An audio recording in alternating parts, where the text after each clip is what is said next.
నామమునకు మహిమ కలుగునుగాక. క్రీస్తునందు ప్రియ దేవుని బిడలారా, ప్రభు అయిన యేసుక్రీస్తు పరిశుద్ధ నామంలో మీ అందరికీ ఈ ఉదయకాల శుభములు తెలియచేయచ్చు ఉన్నాను. ఈ దినమంతా కూడా మీకు, మీ కుటుంబానికి దీవెనకరముగా, ఆశీర్వాదకరముగా దేవుడు మీకు అనుగ్రహించాలని మీ కొరకై ప్రార్థన చేస్తూ ఉన్నాను. నేటి దినం కొరకు ఏర్పాటు చేయబడిన దేవుని వాక్యం కీర్తనల గ్రంథం 71వ సంకీర్తన 3వ వచనం. నేను నిత్యము చూచున్నట్లు నాకు ఆశ్రయ దుర్గముగా ఉండుము. నా శైలము, నా దుర్గము నీవే. నీవు నన్ను రక్షింప నిశ్చయించి ఉన్నావు. ప్రియులారా, నేటి దినము కొరకు ఏర్పాటు చేయబడిన ధ్యానాంశము నిత్యము చొచ్చున్నట్లు. ప్రియులారా, స్తుతులతో కూడిన దావీదు రాజు యొక్క ప్రార్థన మనం గమనించాలి. ఇందులో నిశ్చయము అనే పదాన్ని మనం ధ్యానించండి. 1-2 దినములు కాదు, నెలలు కాదు, నిత్య కాలము మనము చొచ్చునట్లు దేవుడు మనకు ఆశ్రయ దుర్గమై ఉన్నాడు. ప్రియులరా, కొందరికి శరీర బలహీనత సంభవించిన వెంటనే సముద్ర తీరములో చక్కటి గెస్ట్ హౌస్ అద్దెకు తీసుకొని నివసించడానికి వెళ్తుంటారు. కొందరు వేసవి కాలం ముందు ఊటీ వంటి చల్లటి ప్రాంతాలకు వెళ్తుంటారు. అయితే దావీదు తాను నిత్యము చొచ్చునట్లు దేవుని ఆశ్రయ దుర్గముగా చేసుకొనుట ఎంతో ఆదరణంగా ఉన్నది. ప్రియులరా, దావీదు జీవితమందు ఎన్నో ఇబ్బందులు, శ్రమలు, కన్నీరు అయినను నా ప్రాణము తల్లడిల్లగా భూదిగంతముల నుండి మొర్రపెట్టుచున్నాను అని ప్రార్థించుచూ సాగాడు. ప్రియులరా, కీర్తనల గ్రంథం 61వ సంకీర్తన 2వ వచనాన్ని గమనిస్తే, బండ సందులలో తన నివాసమును కల్పించుకొను చిన్న కుందేలును చూడండి. వాటికి చిన్న ఆపద వచ్చినను, వాటిని శత్రువు తరిమినను తక్షణము ఆ బండ సందులో దాగుకొనుచున్నవి. నిత్యము చొచ్చునట్లు ఆ బండ సందు వాటికి సంరక్షణగా ఉన్నది. ఒకవేళ ఆ చిన్న కుందేలు నేలలో దాగుకుంటే నక్కలను, కుక్కలను దానిని త్రవి పట్టుకోవచ్చు. కానీ బండ సందుల్లో నివసించుచున్న కుందేలును అలాగూ పట్టుకొనలేవు. అవును, ఎందుకంటే బండ సంరక్షణకరము. ప్రియులారా, నిత్యము చొచ్చునట్లు ఆశ్రయ దుర్గముగా ఉన్నది. అది విశ్రమ స్థలము, సంరక్షణ స్థలము.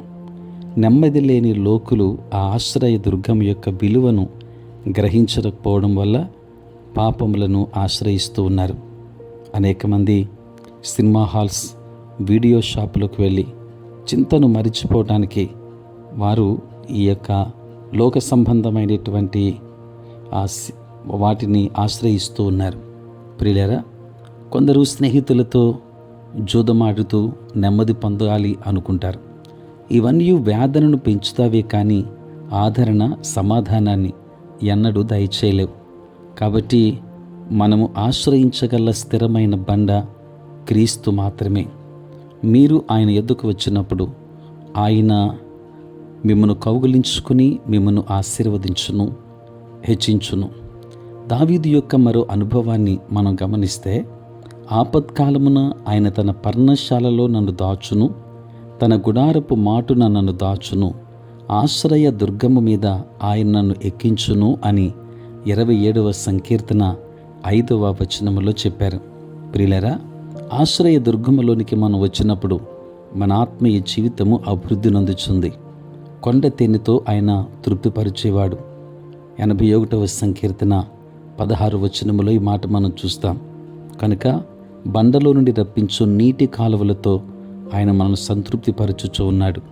కనుక కీర్తనాకారుడు ప్రార్థించిన రీతిగా నేను నిత్యము చొచ్చునట్లు నాకు ఆశ్రయ దుర్గముగా ఉండుము అని. కనుక ఆయన ఆశ్రయ దుర్గముగా ఉన్నాడు. నిత్యము ఆయన ఆశ్రయ దుర్గములో మనం నివసించేవారుగా ఉందాం. ఆయన కాపుదల, సంరక్షణ పొందుకుందాం. దేవుని యొక్క ఆశీర్వాదాలు మీకును, మీ కుటుంబానికి మెండుగా ఉండి సంరక్షించునుగాక. ఆమేన్. ప్రార్థన. పరిశుద్ధుడైన తండ్రి, ప్రేమ కలిగిన ప్రభువానికి స్తోత్రాలు. నాయన, రాత్రంతయు కాపాడి సంరక్షించి సుఖనిద్రను మాకు దయచేసి మా జీవితంలో మరి యొక్క నూతన దినాన్ని మేము చూడగలిగే భాగ్యాన్ని తండ్రి, మీరు మాకు ఇచ్చినందుకే స్తోత్రాలు చెల్లిస్తూ ఉన్నాం ప్రభు. ఈ దినమంతా కూడా మీ సన్నిధి మాతో ఉంచండి, మీ ప్రసన్నత మాకు దయచేయండి, మీ కాపుదల సంరక్షణ మాకు అనుగ్రహించండి. బలహీనులైన బిడ్డలను బలపరచండి, అనారోగ్యంతో ఉన్న వారికి ఆరోగ్యాన్ని ఇవ్వండి, రక్షణ లేని వారికి రక్షణ దయచండి. నీ సేవ పరిచర్య చేయుచున్న ప్రతి సేవకుని మీరు దీవించండి నాయన.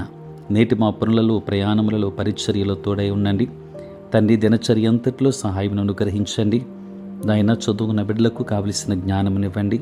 పుట్టినరోజు, పెళ్లి రోజు జరుపుకొనిచ్చిన బిడ్డలను దీవించి నూతన ఆశీర్వాదాలు దయచేయండి. దూరదేశాలలో, దూర ప్రాంతాలలో ఉంటున్న బిడ్డలందరినీ కూడా మీరు ఆశీర్వదించుమని తండ్రి. ఆంధ్ర ఎవాంజలిక లూథరన్ సంఘాన్ని దీవించుమని యేసు నామములో ప్రార్థించి వేడుకొనుచున్నాము తండ్రి, ఆమేన్. తండ్రి, కుమార, పరిశుద్ధాత్మ త్రియేక దేవుని దీవెన సదా మీకును మీ కుటుంబానికి తోడై ఉండును గాక. ఆమేన్.